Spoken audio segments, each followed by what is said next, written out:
என் மீட்பர் உயிரோடு இருக்கிறார்.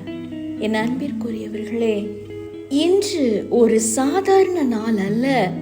மரணம் தோற்று போன நாள், இருள் தோற்று போன நாள், நம்பிக்கைகள் வீழ்ந்து போன நாள். இயேசு சிலுவையில் அறையப்பட்டு மரித்த போது எதிரிகள் எல்லாம் நினைச்சாங்க இதோடு எல்லாம் முடிந்தது என்று சொல்லி, நாம் வென்று விட்டோம் என்று நினைத்தார்கள். இயேசுவின் சிலுவை மரணத்தில் தான் தேவனுடைய திட்டம் தொடங்கியது என்று இந்த எதிரிகள் அறியாமல் போனார்கள்.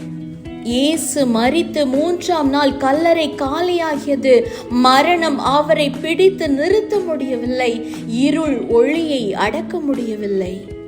இதுதான் உயிர்த்தெழுதல். இது ஒரு அதிசயம் மட்டுமல்ல, இது ஒரு அறிவிப்பு.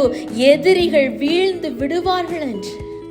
நம்முடைய வாழ்க்கையிலும் சில எதிரிகள் இருக்கின்றன. பயம், சந்தேகம், தோல்வி, பாவம், நோய், மனச்சோர்வு. சில நேரங்களில் மனிதர்களின் அச்சுறுத்தல்கள். இந்த எதிரிகள் எல்லாம் சில நேரங்களில் நம்மை வென்று விட்டது போல உங்களுக்கு தோன்றலாம். ஆனால் உயிர் தெளிந்த நம் இயேசு சொல்லுகிறார், நான் உயிரோடு இருக்கிறேன். நீ எந்த இடத்துல வீழ்ந்து போவாய் என்று உன் எதிரி நினைத்தானோ அதே இடத்தில் தேவனின் திட்டமும் தொடங்கப்பட்டது என்று. இன்று முதல் உயிர் தெளிந்த நம் ஆண்டவரின் வல்லமை நம் ஒவ்வொருவருக்குள்ளும் செயல்பட போகிறது. கல்லறை திறந்தது போல நம் வாழ்க்கையிலும் அடைக்கப்பட்ட கதவுகள் திறக்க போகிறது. கண்ணீர் இருந்த இடத்தில் நிச்சயம் சந்தோஷம் வரப்போகிறது. தோல்வி இருந்த இடத்தில் ஜெயத்தை நீங்கள் காண போகிறீர்கள். நம்பிக்கையை மட்டும் இழந்து போகாதீங்க. இன்று உயிர்த்தெழுதலினால், இந்த உயிர்த்தெழுதல் நமக்கு நினைவூட்டுவது என்ன தெரியுமா? நீங்க முடிந்து போனது என்று சொல்லி எந்த காரியத்தை நினைத்து கொண்டிருக்கிறீங்களோ, தேவன் சொல்லுகிறார் அது ஒரு முடிவு அல்ல, அது ஒரு புதிய தொடக்கம் என்று.